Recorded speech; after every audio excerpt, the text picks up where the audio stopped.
Hello students, in the last video we have already discussed about the direct and indirect speech, isn't it? So in this video we are going to discuss about various rules to change direct to indirect speech. Okay, your first rule is regarding changes in the tense of the verb of the direct speech.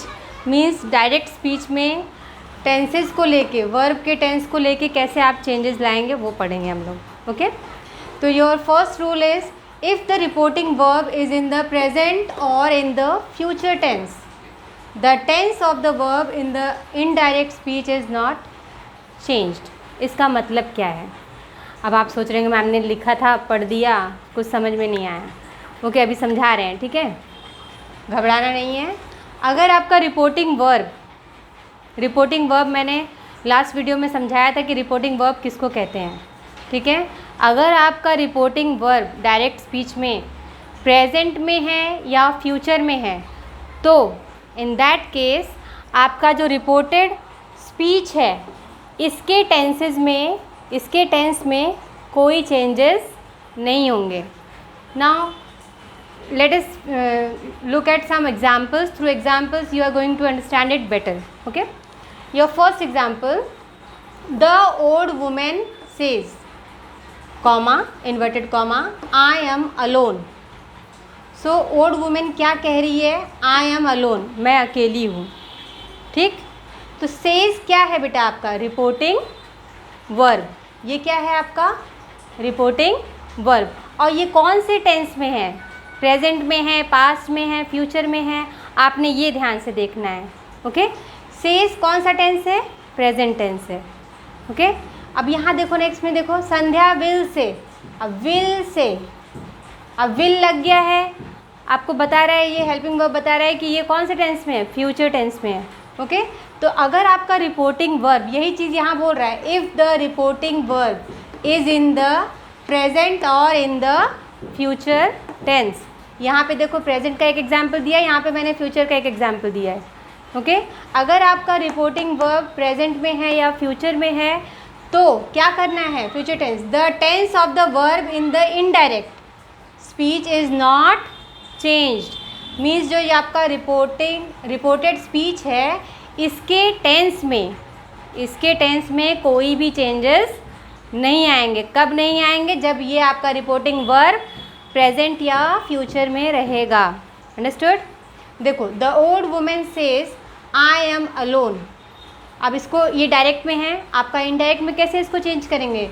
The old women says. अब ये comma और inverted comma इसको तुरंत remove करना है आपको. हमने last video में डिस्कस किया था. दैट, ये दैट कंजक्शन लग गया यहाँ पे. She is alone. बेटा यहाँ आए किसके लिए बोल रही है? वो बुढ़ी औरत अपने लिए बोल रही है ना. तो यहाँ तो ये डायरेक्टली बोल रही थी, इसीलिए यहाँ पे आया था मैं. अब मैं ये इसकी बात हम इनडायरेक्टली जब किसी और को बोलेंगे तो हम लोग बोलेंगे वो के लिए हम लोग इंग्लिश क्या यूज़ करते हैं? She. Okay, that she is alone, कि वो अकेली है. ओल्ड वुमेन ने कहा कि वो अकेली है. Got it?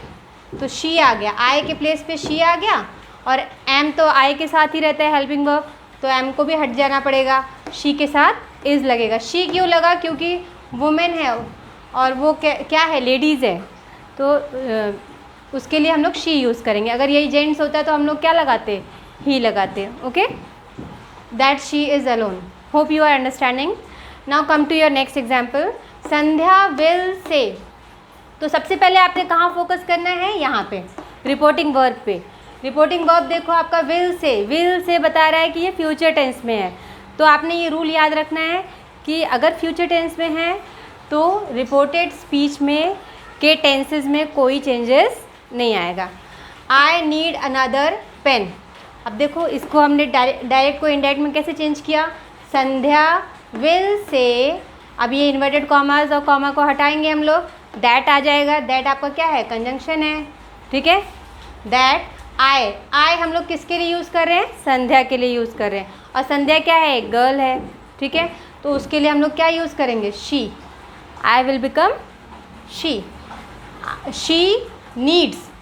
शी देखो बेटा सिंगुलर है. शी क्या है? सिंगुलर है, तो इसके साथ नीड्स लग गया है। अब इसमें भी बच्चे बहुत ज़्यादा कंफ्यूज होते हैं वर्ब को लेके। आपको सबको पता है कि जहाँ एस लगा दो तो वो प्लूरल है, और जहाँ रिमूव कर दिया तो वो सिंगुलर हो गया। नहीं, ऐसा नहीं है बेटा, वर्ब के केस में डिफरेंट होता है। वर्ब के केस में अगर हमने एस या ई एस लगा दिया तो वो सिंगुलर बन जाता है, ठीक है। अगर आपका सब्जेक्ट सिंगुलर है तो आपका वर्ब भी सिंगुलर होगा, according to subject verb agreement. Subject और वर्ब में एग्रीमेंट हुआ है कि अगर मैं सिंगुलर हूँ तो आपको भी सिंगुलर होना ही पड़ेगा, ओके। तो यहाँ पे आपका सब्जेक्ट सिंगुलर है तो वर्ब भी क्या रहेगा, सिंगुलर रहेगा। इसके बारे में हम डिटेल में डिस्कस करेंगे नेक्स्ट वीडियो में। She needs, need will become needs another pen. Hope you are understanding, okay. Now come to your last example.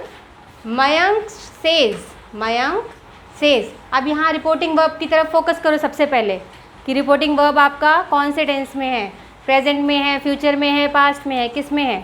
तो हमने देखा कि ये प्रेजेंट में है, तो इसके रिपोर्टेड स्पीच में यहाँ इस चीज़ में कोई भी के टेंस में कोई भी चेंजेस नहीं आएंगे। Mayank says I am unhappy. Mayank ने कहा मैं दुखी हूँ, ठीक है, मैं खुश नहीं हूँ। तो मयंक सेज, अब हम तुरंत ये इन्वर्टेड कॉमास और कॉमा को रिमूव करेंगे। इसके प्लेस पे क्या लगाएंगे, दैट कंजक्शन लगाएंगे। और आई किसके लिए यूज़ हुआ है, मयंक के लिए। किसके लिए यूज़ हुआ है, मयंक के लिए, ओके।